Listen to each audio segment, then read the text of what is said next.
שהמסך הפתרון של אמא שלי, לא למדתי להתמודד. לא עם תסכול, לא עם שעמום.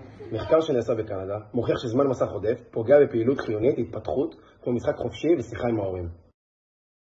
אותו מחקר שציינתי קודם מצא קשר מובהק בזמן מסך ממושך בגיל הרך לבין בעיות רגשיות, חברתיות והתנהגותיות, כולל חוסר שליטה עצמי וקשיי אינטראקציה.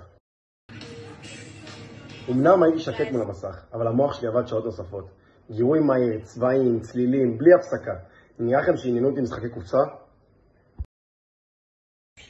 ההמלצה המרכזית של הגורמים המובילים בטיפול בילדים בישראל היא להימנע מחשיפה של תינוקות וילדים מתחת לגיל 2 למסכים בכלל. במקום זאת מומלץ לעודד משחקים לא אלקטרוניים, הן איתנו ההורים והן בעצמם. אחרי גיל 2 מומלץ להגביל את זמן המסך עד שעה ביום, ולהקפיד לא לחשוף את הילדים והילדות למסכים 60 דקות לפני השינה. המסך אולי יוצר שקט עכשיו, אבל בעתיד עלול ליצור קושי גדול. ישתמשו בו בתבונה.